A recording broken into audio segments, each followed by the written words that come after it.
Olá, segunda série. Vamos então, na aula de hoje, fazer alguns exercícios do caderno de atividades, certo? Então, você está lá no CA, página 9, o número 12. Vou ler com vocês aqui. Métodos teóricos para determinar a variação da entalpia da reação. Sabemos que são 3 métodos para determinar o ΔH. Entalpia de formação da reação, variação da entalpia da reação, lei de Hess e energia de ligação. Nesse exercício de hoje, nós iremos fazer a variação da entalpia de formação e lei de Hess, tá? Então, o número 12 fala assim: a indústria siderúrgica utiliza-se da redução de minério de ferro para obter o ferro fundido, que é empregado na obtenção de aço. A reação de obtenção do ferro fundido é representado pela reação. O exercício da UDESC forneceu para você a equação de combustão da queima completa e também ela está balanceada.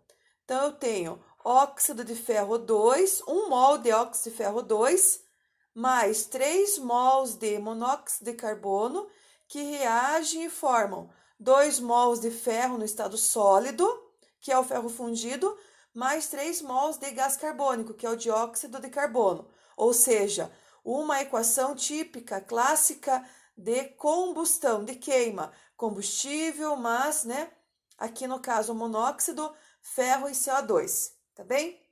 Bom, então aqui, o que ele quer saber? Variação da entalpia, padrão de formação. Primeiro passo, então, é escrever a equação, balanceá-la, já está pronta aqui para você. E nesse exercício, ele traz na tabela os valores para cada um dos reagentes e produtos. Então, você vai substituir. Eu fiz aqui, ó. Na tabelinha, você tem que óxido de ferro 2 é menos 824,2, mais 3 vezes, está multiplicando aqui, o coeficiente, a quantidade de matéria, o mols, multiplica a minha substância 3 vezes e o valor que ele forneceu do monóxido, que é menos 110,5. Coloca parênteses por causa do sinal, tá bem? Esses dois vão reagir e vão formar ferro. Qual o valor do ferro? Não tem na tabela. Lembra que eu falei na aula da segunda-feira? Toda e qualquer substância no estado simples, o seu valor é zero. Então, é 2 vezes zero, mais 3 vezes o valor do dióxido de carbono, do gás carbônico, que é menos 393,5, tá bem? Aí, cálculo matemático lá, você vai fazer as continhas aqui também. Cuidado com o sinal. Então, eu tenho os meus reagentes, o valor aqui, o meu total, a minha soma dos meus reagentes e vou obter a soma dos meus produtos. E aplico a fórmula. Variação da entalpia padrão da reação, colchete, esse aqui é o símbolo do Excel, que é a soma da variação da entalpia padrão de formação dos meus produtos, ou seja, o meu cálculo aqui, menos a soma da variação da entalpia padrão de formação dos meus reagentes. Produtos menos reagentes. E acho o valor. Beleza? Bem de boa, né? Aí o exercício 13. Vamos lá para o 13. Fala assim para nós. O 13 fala assim. Deixa eu virar aqui, só um pouquinho. Para vocês acompanharem aí, tá bom? O 13 nós temos lá, o etanol é considerado um combustível menos poluente quando comparado à gasolina. O seu uso está sendo incentivado pela mídia na campanha publicitária etanol ou combustão completão. A reação de combustão completa do etanol está representada na equação. Outro vestibular que forneceu também a equação completa, além de estar balanceada. E note que nesse exercício ele forneceu o ΔH. Mas espera lá, o que eu vou descobrir então? Cada uma das substâncias tem o seu valor aqui, variação de entalpia padrão de formação. Mas a água ele não forneceu.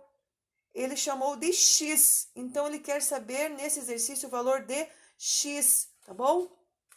Então, o que você vai fazer? No 13, vai substituir os valores, tá bom? Vai substituir os valores de cada um deles, lembrando que o oxigênio é 0, tem o valor de etanol, 3 vezes 0, 0, o valor do gás carbônico, 2 vezes o valor da tabela, 3 vezes x, cálculo matemático também, certo? E lá daí vai substituir, lá no final, né, vai substituir o valor do ΔH, porque a tua incógnita agora é o x, aqui da água, tá bom? Você tem o ΔH, certo? Esse é o 13. Vamos lá para o 14. O 14, ele fala para nós aqui. O ciclohexano tá aqui, ó. C6H12. Esse é o combustível, certo?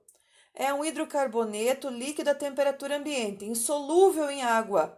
Todos os derivados do petróleo apresentam insolubilidade em água. Quanto maior a cadeia, quanto mais carbonos houver, maior a insolubilidade.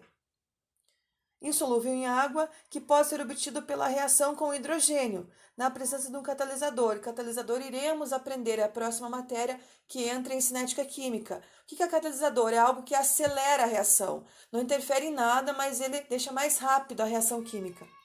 A pressão adequados a partir do benzeno, apresentado valor de entalpia padrão de formação igual a menos 156, beleza? Essa é a entalpia padrão de formação, menos 156. Sabendo que as entalpias padrão de formação da água líquida, do dióxido, são respectivamente. Então, o que você tem nessa equação? Você tem o ΔH, que é menos 156, que é o calor, ó, em quilojoules. Você tem o valor da água e tem o valor do gás carbônico. Não tem o valor do ciclohexano, é esse que você vai descobrir. Então, você vai montar a sua equação. C6H12, que é o combustível, mais oxigênio, reage e forma gás carbônico e água. Lembrando que nesse vestibular da Mackenzie, eles não passaram a equação e não balancearam. Então, você tem que montar e balancear e substituir os valores, tá bem? Lembrando que ele forneceu o ΔH, ele não forneceu o valor do combustível, tá bom? É esse que você vai descobrir. Aí, o próximo exercício é o 15, que é a lei de Hess, é a teoria, e o 16 também é lei de Hess. Lembrando que a lei de Hess, ele fornece... Vou dar umas dicas aqui para vocês. O 16, quero que vocês pensem, tá? O 16, ele fornece a equação, está balanceada, e as alternativas, ou seja, é uma combustão incompleta, é passo a passo para chegar na combustão completa. O que eu tenho que fazer com cada um desses termos para chegar nessa resposta? Lembrando que eu posso manter, inverter, multiplicar ou dividir por valores numéricos, tá bem? Foi aula da segunda-feira. Quem tiver dúvida, volta na aula de segunda-feira, tá bom? A resolução desses exercícios eu vou trazer na próxima aula. Eu quero que vocês façam e me enviem as fotos. Beleza? Até mais!